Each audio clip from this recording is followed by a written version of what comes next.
It becomes tougher and tougher with every new What's in My Wallet video I make to decide what cards I want to use on a daily basis, and this one is no different. Even though I've only applied for one credit card since the last one, my strategy has been refreshed a bit to just better encapsulate my natural spending habits. So in this video, I'm going to break down the 5 credit cards that I use on a daily basis, and as a little bonus, I'll show y'all what's in my backup wallet here as well. So let's just jump into it. Starting in my daily wallet, we'll go from my most used cards to my least used cards. And I guess for those curious, I am using an extra wallet, specifically the Cardholder Pro in this forest green color with the cash clip backplate. And I have a link and code below to their wallets where you can get an additional 5% off of their already really high discounts usually. But as for the cards inside, let's go ahead and pull those out. My most used credit card going into 2025 is the Chase Sapphire Reserve. It is no secret how much I love this card for my personal spending and travel habits. While it's not necessarily for everybody at its hefty $550 annual fee, I truly believe that it's one, if not the best credit card for domestic travelers like myself. And that's almost solely because of the 50% boost this card gives you on your points whenever you book travel through the Chase travel portal. This just gives you a guaranteed 1.5 cent per point redemption rate whenever you need it. And for domestic travel, outside of Hyatt hotels really, that's going to be really hard to beat, especially if you're trying to travel with more than just one person. And what I've found through my calculations is that by using this card and that 50% boost, the points that I've saved by having it compared to, booking the same travel through the portal with my Chase Sapphire Preferred, or by booking directly with certain airlines or hotel chains, easily makes up the annual fee for me every year. Other than that, this card has extensive lounge access through their Chase Sapphire network, as well as through a Priority Pass Select membership. On this note, I've really loved having access to the Chase Sapphire Terrace Lounge in my home airport, Austin, Texas, but unfortunately, they are going to be closing that lounge in March of 2025, so I am sad to lose out on that benefit, but that's not going to cause me to cancel the card since I get so much value from it outside of just that one perk. Another way I get easy value from this card is going to be the $300 annual travel credit, which I'm actually currently working through right now since my annual fee renewed just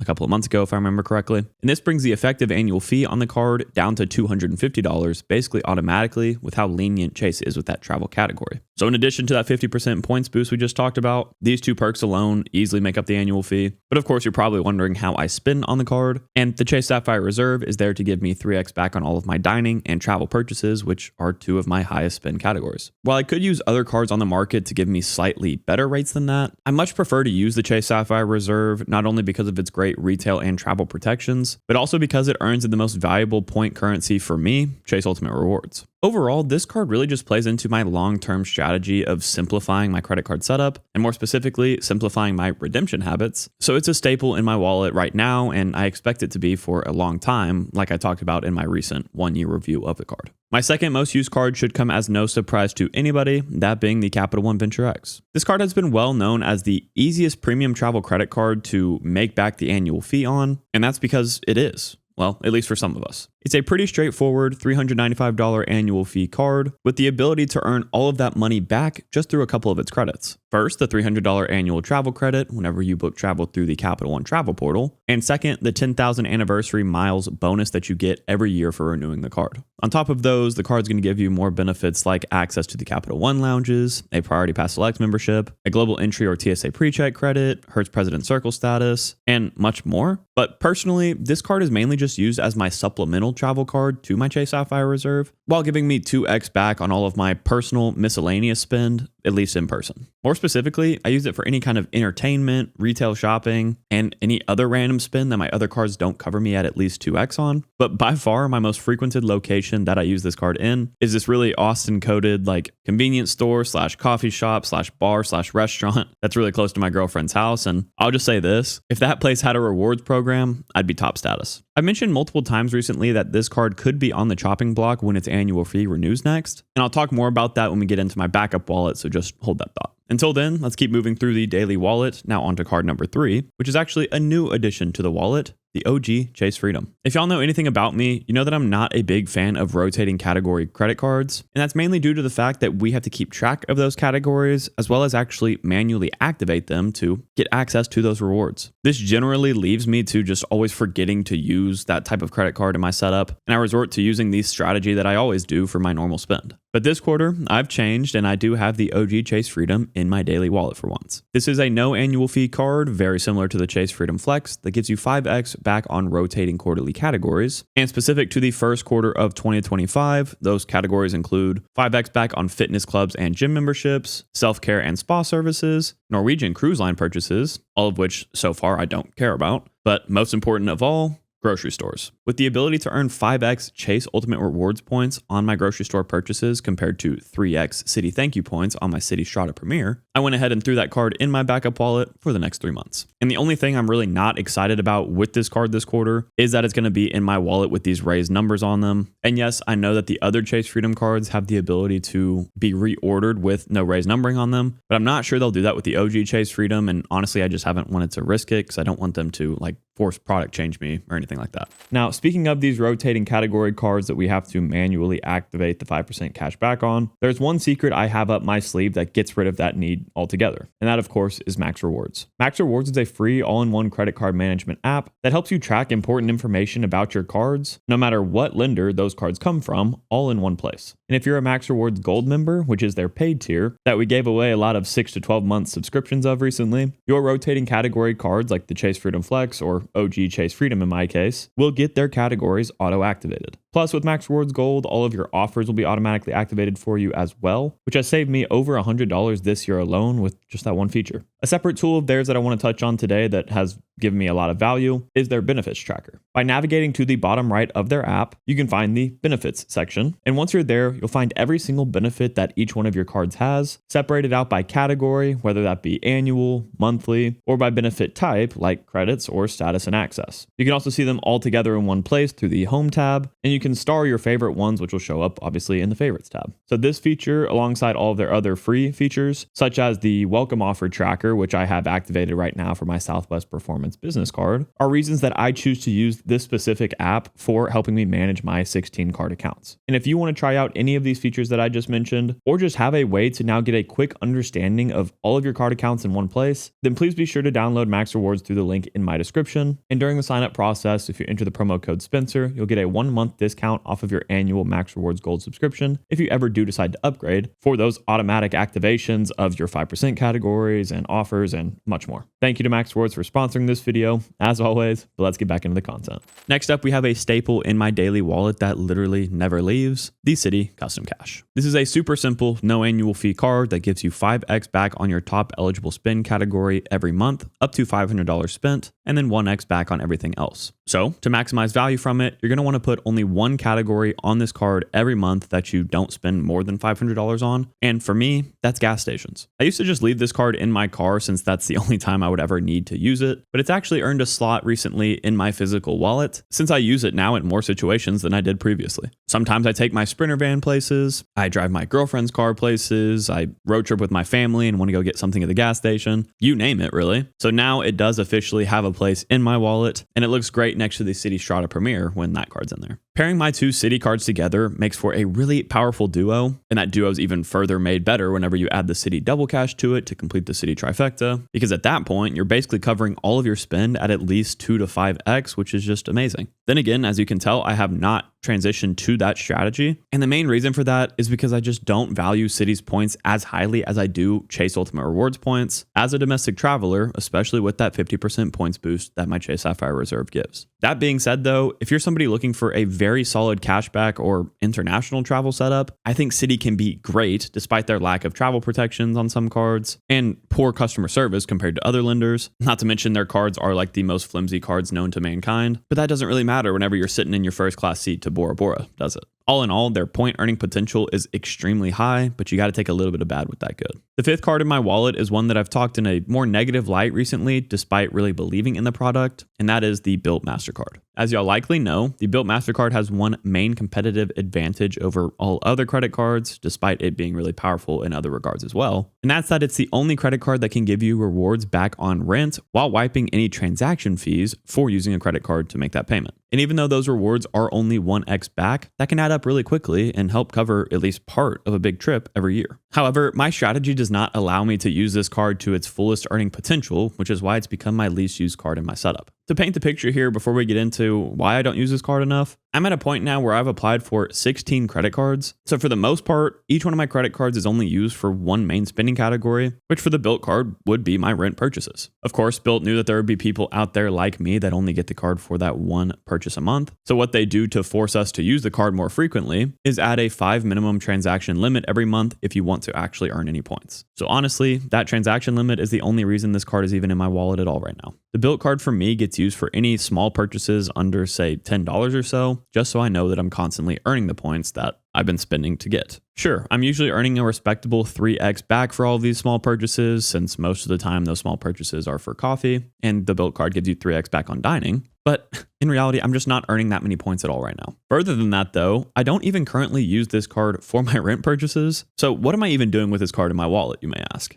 Well, let me explain how I play the credit card game exactly. I play it in a way where I'm basically constantly spending towards minimum spending requirements for new credit card welcome offers, since I apply for a new card every 3 months or so. And since I do like to target cards with elevated offers on them, usually they have high minimum spending requirements associated. And for me to hit some of those requirements, I actually use my rent purchases to get me there. So for now, outside of earning double points on rent day, this card is just dead weight in my wallet, and I'd say a lot of dead weight at that with this nice metal card design. At this point, you may be wondering where that one new credit card I applied for recently is in my daily wallet. So let me talk about that real quick. It should be very apparent at this point that my biggest focus in the credit card game, at least right now, is to earn the Southwest Companion Pass for my girlfriend and I for 2025 and 2026. And in order to do that, I'm going with their second option to get the Companion Pass of earning 135,000 Southwest qualifying miles in a calendar year, which luckily they allow credit card welcome offers to add towards. So up until this point, my plan has been to get the Southwest Performance Business and Southwest Priority cards to push me over that threshold, with the main important note being that I cannot hit the minimum spending requirements until after the new year. Well, here we are in the new year. And so far, I've only been approved for one of the two cards, the Southwest Performance Business, of which I probably already hit the spending requirement on by the time you watch this video. But I still need to apply for the Southwest Priority card after January 6th. The timing for that is because I'm waiting for the elevated offer on the Southwest Priority card to end, since the base offer gives you a higher return on spend with a lower spending requirement. I'm actually going to be applying for that card within the next couple of days at the time of you watching, so wish me luck there. But assuming all goes well, I'll be able to hit both minimum spending requirements within the next month or so and have the Southwest Companion Pass after that point. To you, though, this may sound like a lot of spend and a lot of cards to get in a rapid succession. And if you're wondering how I plan to spend that much, well, you guessed it, I'm using those rent purchases to help me out, which my Bilt Mastercard hates. I should mention here before someone comments about it that yes, in using that strategy, I do pay a 3% transaction fee in order to pay with a credit card through my rent portal. But note that for most every card I'm going for, I'm getting at least 15 to 30% return on spend. In the case with the Southwest Priority, for example, I'm getting a 70% return on spend. So I'm okay with taking that 3% haircut because of the convenience that provides me in not having to swap all of my spend, all of my subscriptions, everything onto a new card. Would I recommend this strategy to everybody? No, but it works for me. Now, looking at all of the cards in my daily wallet together, not including the Southwest cards, of course, since those are really just going to be loaded to my rent portal and then put immediately in the backup wallet, I'm paying a total of $940 in annual fees, all carried by my two most used cards, the Capital One Venture X and Chase Sapphire Reserve. While that may sound insane at first, just realize that these two cards are paying me thousands of dollars in value every single year by holding them, so paying that much is really not a big deal to me. However, I'm a big proponent of always reassessing to see whether or not your cards are giving you positive value naturally, and so far these cards have been, but like I mentioned with the Venture X, I may have to reevaluate my strategy whenever that card renews. Again, more on that soon, but before we get into the backup wallet here, which is where we'll talk about that, might as well show you what else is in my wallet here since I know people are curious. To zoom through it, of course, got like, I don't know, 20, 40, 50 bucks in cash or something here. And underneath the cash clip back tray thing here, I of course have my Texas driver's license, my health insurance card, and the most fun card of all outside of the credit cards, of course, my Charles Schwab high yield investor checking debit card, really just called the, Charles Schwab debit card. And what this card does for you is wipe any ATM or foreign conversion fees if you pull money out of your checking account with this card. This is something that I did whenever I had my trip in Croatia, and I think it reimbursed me like $8. Yes, you do have to pay the full price with the fees and everything attached to it whenever you initially take the money out, but they debit your account back after the fact. And that's why this card is so powerful and why it's the only debit card that I ever pull out of my wallet anymore. So let me go ahead and throw everything back here into my extra wallet. And now we can move into this little binder looking thing here that I got from the description of RJ Financial's videos a while back. Shout out to you, RJ. And we'll run through these a lot quicker than the daily cards, of course, because it's just, they're not as important for my setup, which first up, we will start with the Citi Strata Premier. As I mentioned earlier, I generally only use this card for 3x back on my grocery store purchases, even though it has that 3x category for a lot of daily spend categories. But this quarter, I'm not using it at all since I swapped in the OG Chase Freedom to give me 5x back instead. Being that this card does have a $95 annual fee though, you know that I'm not just using it for that 3x back on groceries. Really, the main purpose that this card serves me is that it unlocked my ability to transfer my Citi thank you points out to Citi's transfer partners. So now all of the points that I've earned on my Citi Custom Cash, as well as this card, which has been mainly carried by the 75,000 point welcome offer I got on it, can be used for better value, which automatically justifies this card's annual fee for me. Not to mention that 75,000 point welcome offer at just a 1 cent per point valuation covers the annual fee on the card for over 7 years as is. So really this one has no burden on my total annual fees at all. Then we have the Chase Freedom Unlimited, which as you can see here maybe does not have the raised numbering on it, which is very nice. As of right now, I only use it to give me 1.5x back on my online miscellaneous personal spend. And Odin's dog food is the main expense that goes on this card to help keep it active for now. But of course, I'm using the Venture X in my physical wallet since it has a better earning rate for me, better retail and travel protections, and it looks better. But a big part of me continuously wants to just swap back to the Chase Freedom Unlimited sometimes for the simplicity of earning in the same ecosystem and all of that. And I guess that could be the case soon if I do downgrade my Venture X. Speaking on that topic a bit more, since I promised you I would, the benefits on the Venture X overlap really heavily with my Chase Sapphire Reserve. So its main competitive advantage for me is the Hertz President Circle status it provides. Luckily, they did extend that partnership, which I didn't think they were going to do initially. So now I do have a bit more reason to keep it open still. But if I have the Priority Pass Select membership and global entry and TSA PreCheck credit overlapping with the Chase Sapphire Reserve, as well as have to go out of my way to use the $300 annual travel credit through the Capital One portal and the Capital One lounge access for that matter, since I don't have that, in my home airport. In order to save on total annual fees, that's why I could see myself downgrading the Venture X to the Venture One. Just stay tuned for my year 2 review of the card in a month or so, because that's where you're going to see me make, my final decision with it.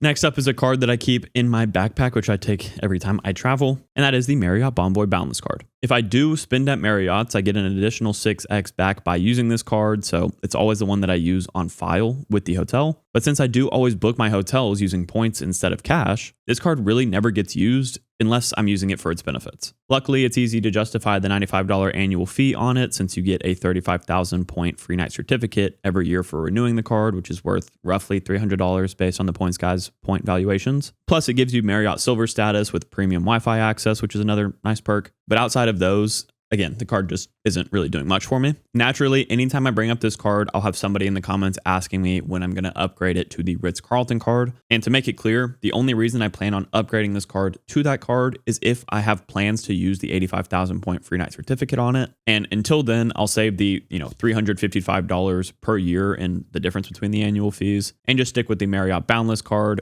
with my Spotify subscription on it to keep it active. The Boundless is my last active personal credit card, but I'd be remiss to not at least touch on the Amex Gold card here, which I canceled last year. To save time today, I'm not going to go in depth on why I canceled this card, considering I made a full video on it that you can watch after this. And instead, we'll go ahead and switch on over to the business side of my backup wallet here. Starting with my catch-all for the bulk of my business spend, the Chase Inc. Unlimited. This is a really simple card that gives you 1.5x back for all of your purchases with no annual fee. So I use it for the majority of my business subscriptions, as well as random purchases like my Discord boosts for the credit community Discord. But this card has been an awesome addition to my setup, not only for the 1.5x back it gives me on everything, but also because I locked in an elevated 90,000 Chase Ultimate Reward point welcome offer on it, which is massive for a no annual fee card. Then we have my next most used business credit card, the Amex Amazon Business Prime card. Pretty straightforward here. I use this card to give me 5x back on all of my Amazon purchases. And just like the Amazon Prime Visa from Chase, this card has no annual fee as long as you have a Prime subscription. By the way, my Prime subscription comes from a household membership that I'm attached to through my mom's Amazon Prime account. So there's a little hack for those of y'all that want to get these cards for yourself under your name.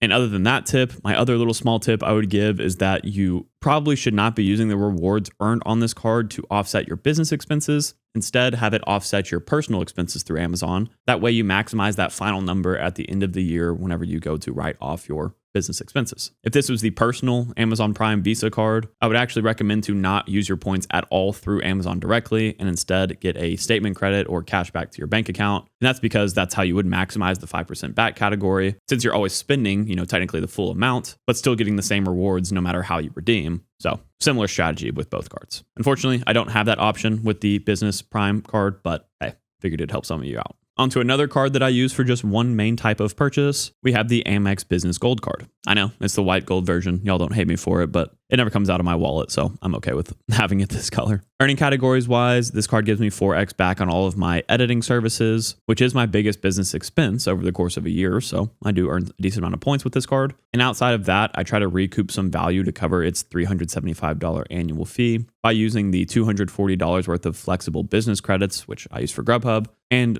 some of the $155 worth of Walmart Plus credits. Technically, I get all of that money reimbursed to the card, but I don't really use Walmart Plus that much, aside from when they rarely have products in stock that Amazon doesn't. Obviously, I don't see myself keeping this card active in year 2 and beyond, unless there's some hidden value that I don't know I've been getting from it. But its targeted 150,000 point offer that I got for my tax payments in 2024 was reason enough to get this card for 1 year. Speaking of high offers, the Chase Ink Preferred was added to my setup for its 120,000 point welcome offer. And other than getting it for that, this card has really just been used as my cell phone bill card since I get 3x back on those purchases as well as cell phone protection through this one. Technically, I could be doing better with my Amex Business Gold and I could get 4x back on those purchases with the protections as well. But as I talked about earlier, I value Chase points higher. So even though I'm getting a 1 point per dollar haircut on those purchases, I'm okay to take that to earn in a currency I value more. Plus, it keeps this card active to have that one recurring charge on it. So I'm okay with it. Transitioning to a couple of free cards now, we have the Amex Blue Business Plus, which serves as a backup catch-all business card with a high credit limit on it. To keep it alive, I use it for all of my YouTube memberships, which I've signed up for on my friends' channels to help support them. And I do get 2x back on those, but that comes out to maybe like $40 a month. So really not too much going into this card these days. And the only reason I see myself putting more spend on this card in the future is if I'm in need of more Amex points. But I always seem to have a surplus of Amex points and I'm in need of more Chase points all the time. So I don't see that happening at least for a while. Oh, also just to mention it, this is one of the only ways that you can keep your Amex membership reward points alive through a free card with Amex. So I'll never cancel it even just for that reason alone. And now we get to come to my least used credit card out of my entire setup, daily wallet and backup wallet, the Chase Ink Cash. I know this may be surprising to some because you can technically earn a ton of points with this card every year by using,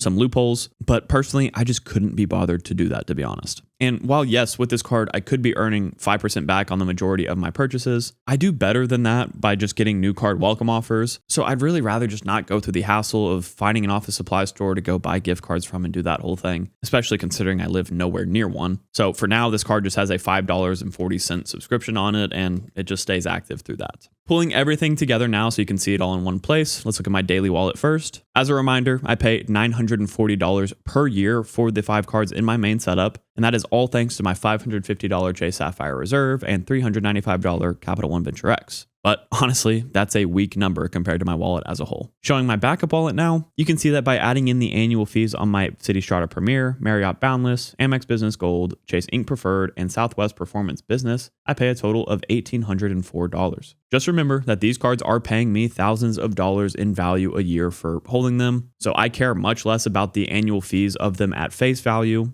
and care much more about the effective annual fees on them. And speaking of, I'm excited to make an updated video very soon about the total money I made from credit cards in 2024. So I hope you're looking forward to that too, and get subscribed if you're not already. Now, I do want to mention that while I get a lot of value from the 5 cards that I keep in my daily wallet, that does not mean that you will get value from them too. So to see the 5 archetypes of credit cards that I think everybody should have going into 2025, go ahead and click into this video next. As always, Odin and I both really appreciate y'all watching this video. If you did enjoy it, please consider leaving a like and subscribing to the channel, and we'll catch you guys next time.